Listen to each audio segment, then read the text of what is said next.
O som do papel de presente, sendo rasgado, ainda ecoa na minha memória como um sino rachado. Todos os olhos estavam em mim naquela manhã de Natal. A árvore piscando luzes vermelhas e verdes sobre a sala perfumada de peru e expectativa. Minha sogra sorriu quando estendeu o pacote embrulhado em papel dourado barato, aquele sorriso que eu já conhecia tão bem, doce como açúcar queimado. Abri devagar, sentindo o peso leve demais para ser qualquer coisa boa. Dentro, uma vassoura. Não era piada. Era uma vassoura de verdade, cabo de madeira e tudo. Ela disse, bem alto para que todos ouvissem: "Você só serve para isso mesmo, minha filha. Limpeza é o seu dom." O silêncio que caiu sobre a sala tinha textura, espesso como mel frio. Senti meu rosto esquentar, aquele calor que sobe do peito e toma conta das bochechas. Meu marido, sentado ao meu lado no sofá, olhou para o chão. Apenas isso. Olhou para o chão como se houvesse algo fascinante no tapete que sua mãe tinha escolhido, naquele tom de bege que ela dizia ser elegante e eu achava sem vida. Os cunhados desviaram o olhar. A cunhada tossiu, um desses tosses nervosos que não significam nada, além de desconforto. O sogro mexeu no jornal que segurava, fazendo barulho de papel amassado. E então ela entregou o presente ao meu marido. O pacote era grande, pesado, embrulhado em papel importado com fitas de cetim. Quando ele abriu, a luz refletiu no ouro. Um relógio. Não qualquer relógio, mas um Rolex, dourado, brilhante, caro o suficiente para pagar nosso aluguel de 6 meses. Ela disse, beijando a testa do filho: "Isso é para você, meu amor. Um homem de verdade merece coisas de verdade." Respirei fundo. O ar entrou gelado pelo nariz, encheu meus pulmões, e quando saiu, levou um pouco da humilhação junto. Não muito, nunca era muito, mas o suficiente para que eu conseguisse sorrir. Sorri e disse: "Obrigada, dona Miriam. Vou usar bastante." Ela piscou, surpresa talvez, esperando lágrimas ou raiva, ou alguma reação que justificasse o veneno. Mas eu já tinha aprendido. Tinha aprendido que reagir era dar a ela o que queria. Era alimentar o monstro. Então, engoli seco. Apertei a vassoura contra o peito como se fosse um buquê de flores e continuei sorrindo. Naquela noite, depois que todos foram embora e a casa ficou em silêncio, coloquei a vassoura no canto da cozinha. Olhei para ela por um longo tempo. O cabo de madeira estava torto em um dos lados, as cerdas amarelas e duras. Não era nem uma vassoura boa, era barata, daquelas de mercado de bairro. E de alguma forma, isso doía mais. Não era só o gesto, era o desleixo do gesto. Ela nem tinha se dado ao trabalho de escolher uma vassoura de qualidade para me humilhar. Meu marido entrou na cozinha, ainda com o relógio no pulso. O ouro brilhava sob a luz fluorescente. Ele disse sem me olhar: "Minha mãe não quis dizer nada demais. É o jeito dela." Eu não respondi. O que eu poderia dizer? Que o jeito dela era cruel? Que o jeito dela tinha me corroído por dentro durante 5 anos de casamento? Que eu estava cansada de ser a piada, a intrusa, a que nunca seria boa o suficiente? Não disse nada. Apenas encostei na pia e olhei pela janela para o quintal escuro. Ele continuou: "A gente sabe que ela é difícil, mas é minha mãe." Como se isso explicasse tudo. Como se amor materno fosse uma licença para a crueldade. Ele saiu da cozinha, o relógio tilintando no pulso, e me deixou sozinha com a vassoura e o gosto amargo na boca. Mas antes de continuar, quero fazer uma invitação muito especial. Inscreva-se no canal e deixe seu like. Isso me ajuda a ver que você me apoia e gosta das minhas histórias. E comente aqui embaixo de qual cidade você está nos assistindo. Agora vamos continuar. Aquela vassoura se tornou um símbolo, não do que ela achava que eu era, mas do que eu estava prestes a me tornar. Porque ali, naquela cozinha silenciosa, com o cheiro de peru frio e promessas vazias, algo mudou dentro de mim. Não foi raiva. Raiva eu já sentia havia tempos, uma raiva baixa e constante como febre. Não foi tristeza, porque tristeza também já era velha conhecida. Foi clareza. Clareza fria, cortante, libertadora. Eu vi minha vida como se estivesse olhando de fora. Vi uma mulher que tinha se tornado pequena para caber nos espaços que outros lhe davam. Uma mulher que pedia desculpas por existir, que agradecia migalhas como se fossem banquetes. Uma mulher que tinha esquecido quem era antes de se casar, antes de entrar naquela família, antes de aprender a andar em silêncio para não incomodar. Mas eu lembrava da menina que eu fui, a menina que minha avó criou com mão firme e coração imenso. Minha avó, que morreu 6 meses antes daquele Natal, deixando um buraco no meu peito que nenhuma vassoura poderia varrer. Ela me ensinou que dignidade não é algo que outros te dão, é algo que você carrega dentro, como luz própria. E eu tinha deixado essa luz apagar. Mas luzes podem ser reacesas. Toquei no anel que eu usava no dedo médio da mão direita. Era dela, minha avó. Um anel simples, apenas uma pedra pequena e verde que ela disse ser esmeralda. Eu nunca soube se era verdade ou só vidro bonito, mas não importava. Importava que era dela, que ela tinha usado por 50 anos, que tinha passado para mim no hospital, semanas antes de morrer, segurando minha mão com força surpreendente e dizendo: nunca deixe ninguém te fazer sentir menos do que você é, nem por amor, especialmente não por amor. Girei o anel no dedo. A pedra verde capturou a luz e devolveu em fragmentos. Pensei em tudo que tinha aguentado. Não só aquele Natal, não só aquela vassoura, mas os 5 anos anteriores. 5 anos de comentários sussurrados, olhares de desprezo, comparações com outras mulheres que ela considerava mais adequadas para o filho. 5 anos de ser corrigida na frente de outros, de ter minha comida criticada, minha roupa julgada, meu trabalho diminuído. Eu era professora. Ensinava história em uma escola pública. Amava meu trabalho, amava meus alunos, amava ver aqueles olhos brilharem quando entendiam alguma conexão entre passado e presente. Mas para minha sogra, eu era só uma professorinha de escola de pobre. Ela dizia isso com desprezo mal disfarçado, como se educar crianças fosse trabalho menor, como se meu salário modesto fosse vergonha pessoal. O filho dela era contador em uma empresa média. Ganhava mais que eu, sim, mas não era riqueza. Vivíamos bem, mais simples. Alugávamos um apartamento pequeno, tínhamos um carro velho, fazíamos contas no fim do mês. Mas ela agia como se ele fosse príncipe, e eu, camponesa sortuda, por ter sido escolhida. E talvez eu tivesse acreditado nisso, por um tempo. Quando você ouve algo repetidamente, começa a parecer verdade. Quando você está apaixonada, faz concessões. Quando você quer pertencer, se molda. Eu tinha feito tudo isso, me moldado, feito concessões, aceitado migalhas. Mas naquela noite, com a vassoura me olhando do canto e o relógio do meu marido tilintando no quarto, eu decidi. Decidi que não ia mais me curvar, me desculpar, me fazer pequena. Não ia mais aguentar humilhações públicas com sorrisos forçados. Não ia mais fingir que estava tudo bem quando cada palavra dela era uma lâmina entrando devagar. Eu ia sobreviver. Ia mais que sobreviver. Ia florescer. E eles iam ver. Só que naquele momento eu ainda não sabia o quanto iam ver. Ainda não sabia sobre a carta que chegaria 3 semanas depois. A carta do advogado. A carta que mudaria tudo. Mas estou adiantando a história. Deixa eu te contar como cheguei ali. Como uma menina criada pela avó numa casa simples, acabou casada com um homem cuja mãe a odiava. Como o amor pode te cegar para sinais vermelhos tão óbvios que depois você se pergunta como não viu. Como você pode perder a si mesma tentando ser amada por pessoas que nunca vão te amar de verdade. Conheci meu marido na universidade. Eu estava no 2º ano de História. Ele no 3º de Contabilidade. Foi em uma festa de calouros, música alta, cerveja quente, aquele tipo de evento onde você grita para ser ouvido e ri de coisas que não são engraçadas. Ele era bonito de um jeito comum, sabe? Nada que parasse o trânsito, mas simpático, com aquele sorriso fácil e olhos gentis. Conversamos a noite toda. Ele me contou sobre crescer na Zona Sul, sobre a mãe que era viúva e tinha se sacrificado para criar ele e os 2 irmãos. Falou com tanto orgulho dela que fiquei comovida. Parecia amor real, amor bonito. Ele me perguntou sobre minha família e eu contei sobre minha avó, sobre nunca ter conhecido meu pai, sobre minha mãe que tinha me deixado com a avó quando eu tinha 3 anos e sumido para outro estado. Ele segurou minha mão e disse que eu era forte, que admirava mulheres fortes. Deveria ter perguntado o que ele entendia por forte. Deveria ter percebido que para ele, forte significava aguentar calada. Mas eu tinha 20 anos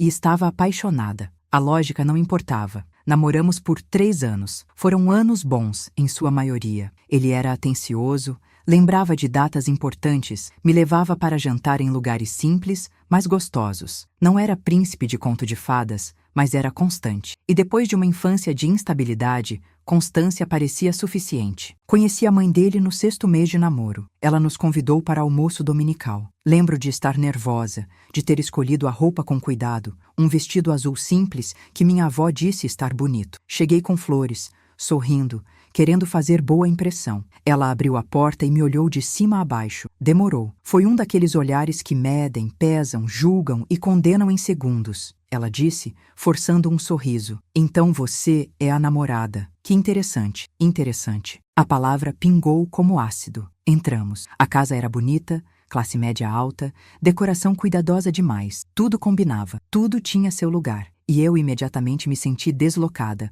como móvel errado em sala planejada. Ela pegou as flores que eu trouxe e disse, não precisava, eu tenho flores do meu jardim. Colocou meu buquê em um vaso pequeno na lavanderia. O almoço foi estranho. Ela fez perguntas que pareciam inocentes, mas tinham espinhos escondidos. Onde você mora? Ah, naquele bairro. E sua mãe? O que ela faz? Ah, você não tem contato. Entendo. E você estuda o quê? História? Que diferente. Vai dar aula? Ah, sim, profissão nobre, dizem. Não paga muito, mas é nobre. Meu namorado não percebeu nada, ou fingiu não perceber. Comeu, elogiou a comida da mãe, riu das piadas dela. Quando saímos, perguntei se ele tinha notado como ela foi fria comigo. Ele franziu a testa e disse, fria? Ela foi educada. É o jeito dela. Demora a se abrir. Eu quis acreditar. Deus, como eu quis acreditar. Mas ela nunca se abriu. Nos 3 anos seguintes de namoro, cada encontro era uma variação do mesmo tema. Críticas disfarçadas de preocupação, comparações com outras meninas,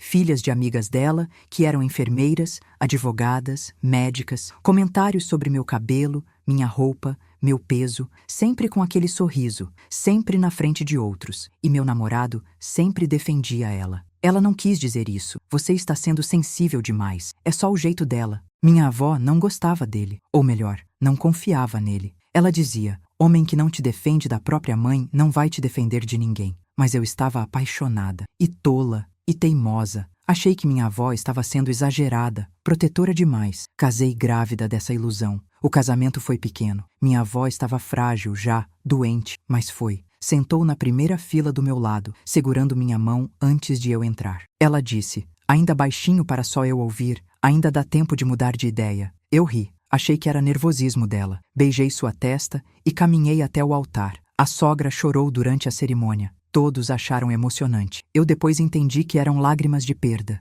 Ela estava perdendo o controle sobre o filho. E ela nunca me perdoou por isso. A lua de mel foi boa. Poucos dias em uma pousada na praia, longe de tudo e todos. Mas quando voltamos e a vida real começou, os problemas vieram junto. Ela ligava todo dia. Todo santo dia, às vezes 2, 3 vezes, sempre com alguma urgência, sempre precisando dele. Ele sempre ia. Ela aparecia no nosso apartamento sem avisar, mexia nas minhas coisas, reorganizava minha cozinha, criticava minha limpeza, dizia que estava ajudando, mas ajuda não deixa você se sentindo inadequada na própria casa. Eu reclamava com meu marido. Ele dizia que eu estava exagerando, que ela só queria se sentir útil, que ela era sozinha e a gente era tudo que ela tinha. Eu sempre cedia, sempre engolia, sempre tentava ser a nora compreensiva, a esposa paciente. E então minha avó piorou. Câncer, rápido e cruel. Em 6 meses ela foi de mulher forte, a sombra frágil em cama de hospital. Passei cada momento livre com ela. Meu marido reclamava que eu estava negligenciando nossa casa,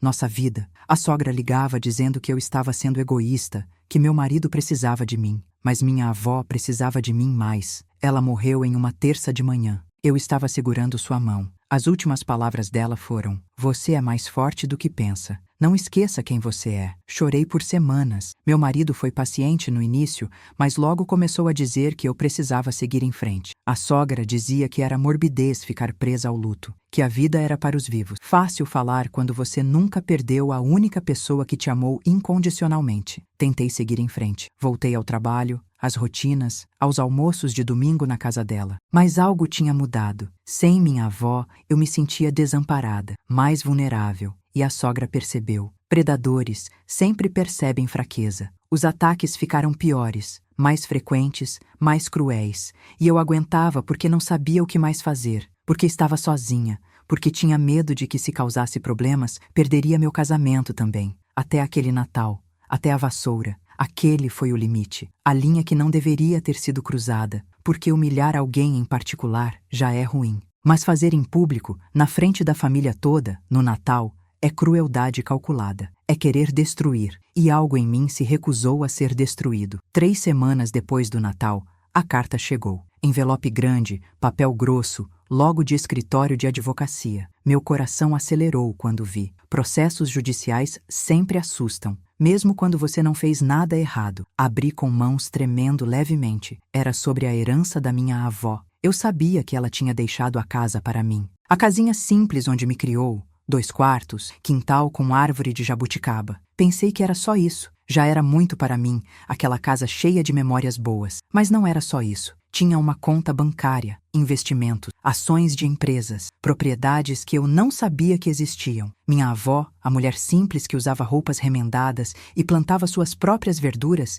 tinha acumulado uma fortuna silenciosa durante décadas. A carta explicava. Ela tinha herdado terrenos do pai dela, meu bisavô, nos anos 70. Na época não valiam muito. Eram em áreas afastadas da cidade, mas a cidade cresceu. Aqueles terrenos agora valiam milhões. Ela tinha vendido alguns, investido com sabedoria, vivido com simplicidade e guardado tudo para mim. Li a carta 3 vezes, 4, 5. Não parecia real. Os números não faziam sentido, mas eram reais, muito reais. Eu não era mais a professorinha pobre, eu era a herdeira. Eu tinha patrimônio. Eu tinha liberdade. Respirei fundo, sentindo um sorriso pequeno nascer nos lábios. E então pensei na sogra, no relógio de ouro, na vassoura, no desprezo. E o sorriso cresceu. Guardei a carta no fundo da gaveta da minha cômoda. Não disse nada para meu marido. Ainda não. Precisava pensar. Precisava planejar. Porque eu tinha aprendido algo importante naqueles anos de humilhação. Timing é tudo. E meu timing ainda não tinha chegado, mas estava chegando. Nas semanas seguintes, fiz de conta que nada tinha mudado. Continuei sendo a nora submissa, a esposa dócil.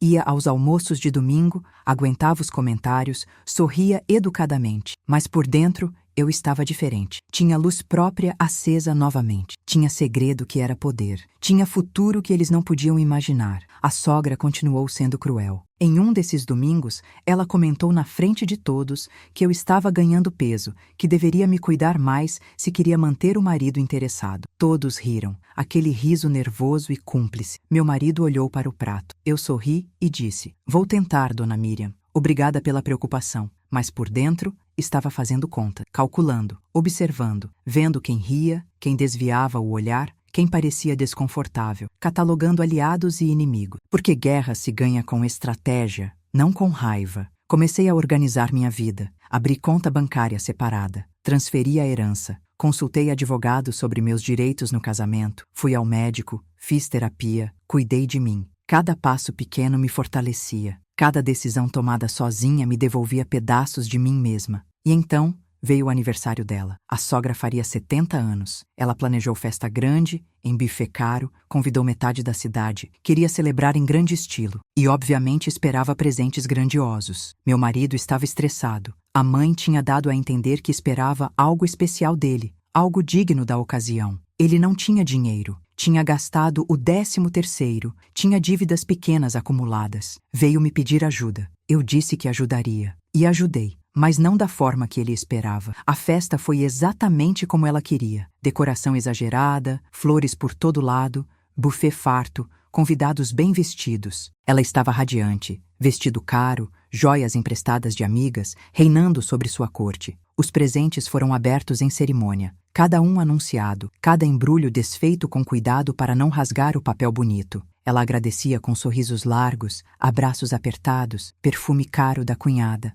bolsa de marca da amiga rica, spa da outra amiga. E então chegou nossa vez. Meu marido estava nervoso. Ele tinha comprado, com o pouco dinheiro que tinha, um lenço de seda, bonito, mas simples, muito menos impressionante que os outros presentes. Ele estendeu a caixa com sorriso sem jeito. Ela abriu, olhou. O sorriso ficou tenso nas bordas. Ela disse, forçando gentileza: "Que lindo, filho. Muito obrigada." Mas todos viram a decepção, o desprezo mal disfarçado. E então eu me levantei. Todos os olhos se viraram. Eu disse: "Voz calma. Dona Miriam, eu também trouxe algo. Espero que goste." Estendi um envelope. Ela pegou, curiosa, abriu. Dentro, Documentos. Ela começou a ler, franzindo a testa, e então seu rosto mudou. Ficou branco, depois vermelho. Os olhos arregalaram. Alguém perguntou o que era. Ela não respondeu. Então eu respondi por ela. Eu disse, para que todos ouvissem. É a escritura de um apartamento, no nome dela, quitado, em bairro nobre, 3 quartos, 2 vagas, vista para o mar, silêncio absoluto. Você podia ouvir as pessoas respirando. Continuei, com voz doce. Pensei que depois de tantos anos morando na mesma casa,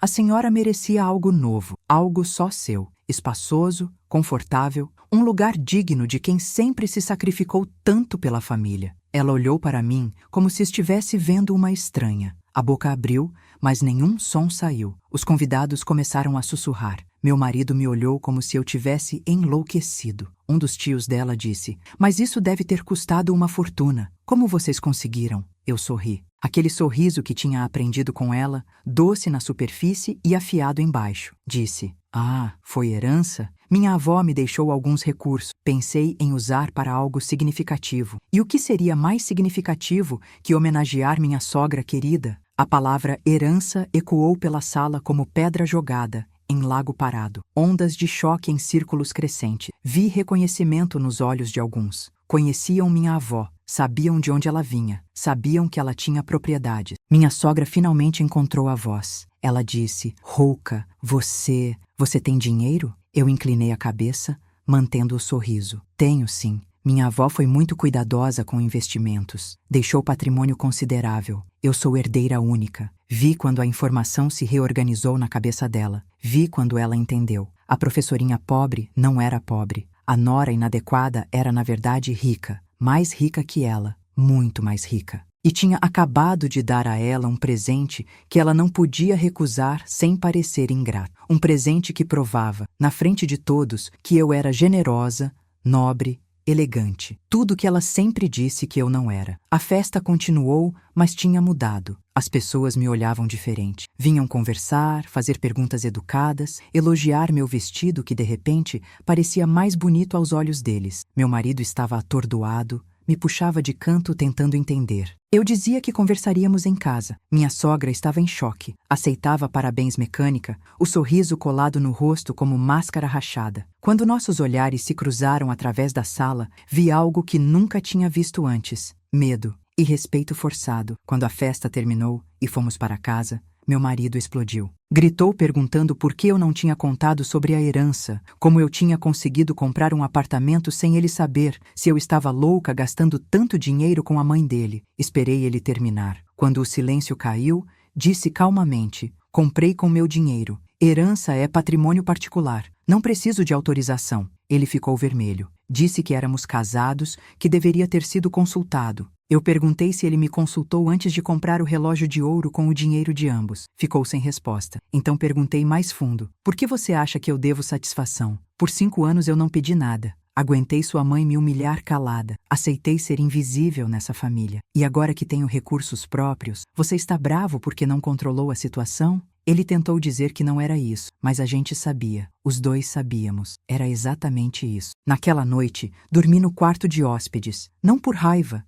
mas por clareza. Precisava pensar. E pensei muito. Nos dias seguintes, minha sogra ligou. Várias vezes. Queria conversar, dizia. Precisava me agradecer pessoalmente. Eu ignorei as primeiras ligações. Deixei ela suar. Deixei a ansiedade crescer. E então, depois de uma semana, atendi. Ela estava diferente ao telefone, voz menos afiada. Disse que queria me convidar para café, só nós duas, para conversarmos. Aceitei. Marcamos em uma cafeteria bonita no centro. Cheguei primeiro. Pedi café expresso e esperei. Quando ela entrou, vi que tinha se arrumado com cuidado. Roupa boa, cabelo feito, maquiagem caprichada. Sentou na minha frente com um sorriso nervoso. Começou falando do apartamento, de como era lindo, de como estava grata. Eu deixei falar. Esperei, porque sabia que tinha mais vindo. E tinha. Ela disse, depois de vários rodeios. Olha, eu sei que nem sempre fui fácil com você. Sou protetora com meu filho. É defeito de mãe. Eu não disse nada. Apenas bebi meu café.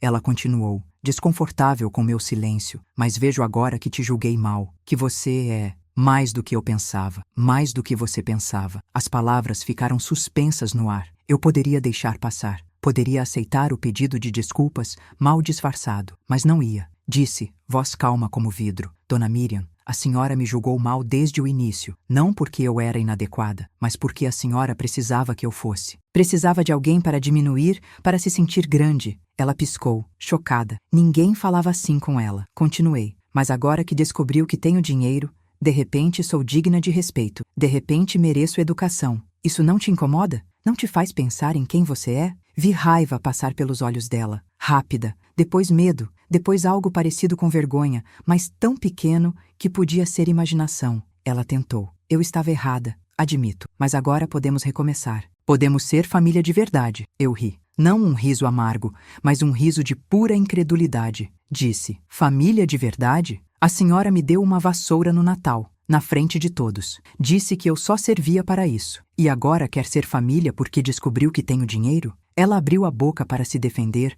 mas levantei a mão. Não terminei. Disse, e sabe o mais engraçado? Eu poderia ter reagido naquele dia. Poderia ter jogado a vassoura na sua cara. Poderia ter feito escândalo, mas não fiz. Sabe por quê? Ela balançou a cabeça. Porque minha avó me ensinou algo que a senhora nunca aprendeu. Dignidade. Minha avó tinha tanto dinheiro quanto você vai descobrir que ela tinha. E usava roupa de brechó. Tinha propriedades que valem milhões e comia feijão com arroz em prato simples. Porque para ela, o valor estava no caráter, não na aparência. Vi lágrimas nos olhos dela. Não sei se eram reais ou encenação. Não importava mais. Continuei, mais suave e mais firme. Eu não quero guerra com a senhora. Não quero vingança. Só quero respeito. O mesmo respeito que eu sempre deveria ter recebido, independente de quanto dinheiro eu tivesse. Ela assentiu. Muda. Levantei, peguei minha bolsa. Antes de sair, disse, aproveite o apartamento. É bonito, bem localizado, e é seu de verdade, sem condições. Diferente dos presentes que a senhora sempre deu, que vinham com cobranças invisíveis. Saí da cafeteria sentindo algo estranho.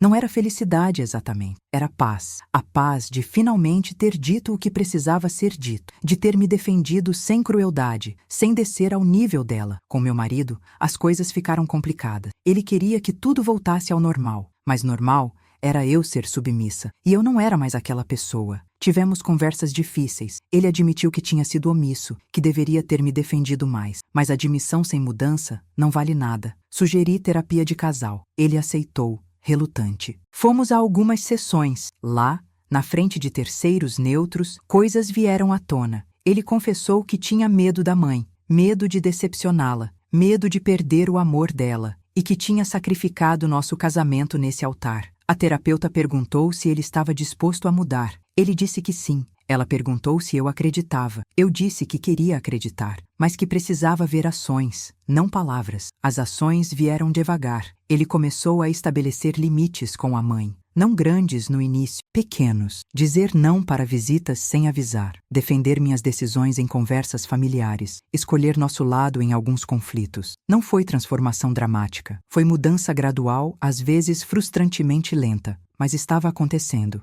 Minha sogra também mudou. Não completamente. Pessoas não mudam completamente. Mas ela ficou mais cuidadosa, menos cruel abertamente. Ainda tinha momentos, comentários cortantes que escapavam. Mas quando eu olhava para ela com aquele olhar calmo que significava eu te vejo, ela recuava. O apartamento ela aceitou no fim. Mudou-se para lá meses depois. Decorou com gosto excessivo, como era dela. Fazia questão de mostrar para as amigas, dizendo que a nora tinha dado. Via a dualidade dela nisso. Orgulho de ter recebido presente tão valioso. Humilhação de ter vindo de mim. Quanto a mim, usei a herança com sabedoria. Não parei de trabalhar. Ainda amava ensinar. Mas dei alguns luxos a mim mesma. Reformei a casa da minha avó com carinho, mantendo a essência, mas melhorando estruturas. Viajei para lugares que sempre quis conhecer. Investi em educação continuada. Doei para causas que importavam. E guardei bastante. Porque dinheiro não é sobre gastar, é sobre liberdade. E eu queria ser livre. Um ano depois daquele Natal, estávamos de novo reunidos para as festas. Mas agora a dinâmica era diferente. Eu não era mais a sombra no canto. Participava das conversas com confiança.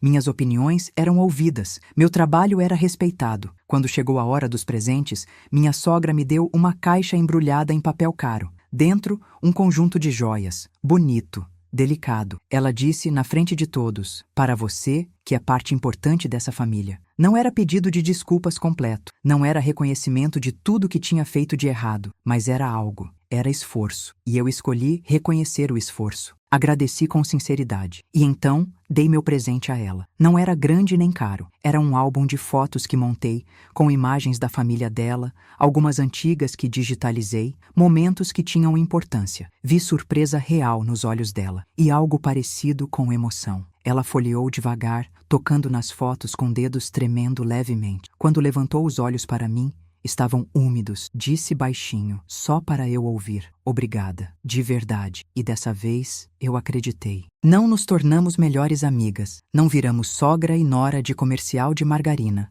Mas construímos respeito mútuo. E às vezes, respeito é mais valioso que amor forçado. Meu casamento sobreviveu. Não sei se vai durar para sempre, mas está mais honesto, mais equilibrado. Meu marido me vê diferente, não como a esposa que precisa proteger, mas como parceira que caminha ao lado. E eu me vejo diferente também. Vejo a mulher que minha avó criou, a mulher que ela sabia que eu era, mesmo quando eu tinha esquecido. Forte não porque aguenta tudo, mas porque sabe quando parar de aguentar. Digna não porque é perfeita, mas porque não aceita menos do que merece. A vassoura eu guardei. Está no armário da casa da minha avó, junto com outras memórias. Às vezes olho para ela e sorrio, porque ela representa meu ponto de virada, o momento em que a humilhação virou clareza, o presente cruel que se tornou catalisador de transformação. E o relógio de ouro? Meu marido ainda usa, mas agora quando olho para ele, não vejo símbolo de favoritismo. Vejo apenas um relógio, bonito, caro, mas no fim do dia,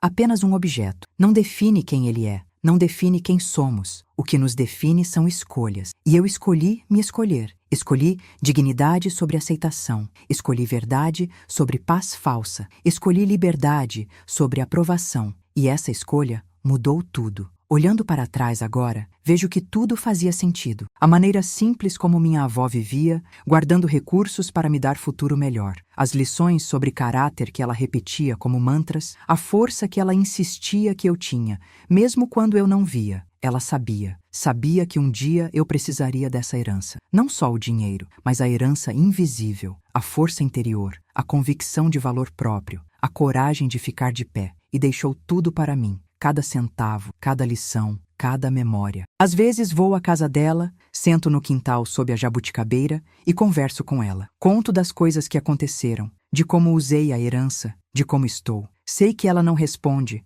mas sinto presença dela na brisa, na sombra das folhas, no gosto doce das frutas. E sei que ela está orgulhosa. Antes de me despedir, quero pedir algo muito especial. Inscreva-se no canal e deixe seu like se esta história tocou seu coração. Isso me ajuda a saber que não falo sozinha e que estas histórias chegam a quem precisa delas. Conte nos comentários de qual cidade você está assistindo este vídeo. Diga o que achou desta história e o que você teria feito no meu lugar. Adoro ler cada comentário. Cada história compartilhada aqui nos lembra que não estamos sós, que nossas vivências importam e que sempre há uma forma de recomeçar. Se você está passando por algo parecido, se tem alguém na sua vida que te faz sentir pequena, inadequada, insuficiente, quero que saiba uma coisa: você não é o problema. Você nunca foi. Pessoas que precisam diminuir outras para se sentirem grandes estão lutando batalhas internas que não têm nada a ver com você. Seu valor não depende da aprovação delas. Seu valor é intrínseco. Você nasceu com ele. E ninguém pode tirar. Não importa quantas vassouras te deem, quantos comentários venenosos façam, quantas vezes tentem te fazer duvidar de si mesma. Eu sei que é difícil. Sei que quando você ama alguém, quer ser aceita pela família dessa pessoa. Sei que parece mais fácil se moldar, se calar, aguentar, mas há custo nisso. O custo é você mesma, e você é preciosa demais para ser o preço de paz falsa. Não estou dizendo para explodir, causar dramas, cortar relações impulsivamente. Estou dizendo para se valorizar, para estabelecer limites, para não aceitar migalhas quando você merece banquete completo. E se as pessoas na sua vida não conseguem te respeitar, talvez o problema não seja você ser difícil. Talvez seja elas terem se acostumado com você ser fácil demais. Você pode mudar isso, não da noite para o dia. Mudança real leva tempo, mas começa com decisão, com aquele momento de chega, com a primeira vez que você diz não e sustenta, com a primeira vez que você se escolhe. E vai doer, vai ser desconfortável, vão te chamar de egoísta, de difícil, de mudada. Vão tentar te fazer voltar à caixa onde te tinham guardada. Mas você não precisa caber em caixas que outros construíram. Você pode ser inteira, complexa, imperfeita e ainda assim digna de respeito. Minha avó costumava dizer que dignidade é como luz própria. Ninguém pode te dar, ninguém pode tirar, só pode ser esquecida. E quando você lembra que tem, ninguém consegue apagar de novo. Então lembre quem você é sob todas as camadas de expectativas, julgamentos e condicionamentos. Lembre da criança que você foi antes de aprender a se fazer pequena. Lembre dos sonhos que teve antes de começar a viver os sonhos de outros. E comece de novo. Nunca é tarde. Aos 20, aos 30, aos 50, aos 70. Enquanto você está respirando, pode recomeçar, pode se escolher, pode florescer. Eu fiz isso aos 32 anos, com uma vassoura e uma herança inesperada. Mas a verdadeira herança não foi o dinheiro. Foi a voz da minha avó ecoando na minha cabeça, lembrando que eu sempre fui suficiente. E você também é. Então respire fundo. Olhe no espelho. Veja a pessoa forte que sobreviveu a tudo que tentaram fazer você engolir. E diga a ela que você está aqui agora, que vai cuidar dela, que vai defendê-la, que vai honrá-la. E então faça. Passo a passo, dia a dia, escolha a escolha. Construa a vida que você merece. Onde você é protagonista, não figurante. Onde sua voz importa. Onde você não precisa de vassoura para te definir porque você se define sozinha. Esta é minha história, de humilhação à libertação, de vassoura à herança, de silêncio à voz, mas pode ser a sua também, porque todas nós temos essa herança dentro, essa força, essa luz, essa dignidade inabalável. Só precisamos lembrar, e espero que minha história te ajude a lembrar da sua. Um abraço imenso de quem entende, de quem viveu, de quem sobreviveu e floresceu. Até a próxima história.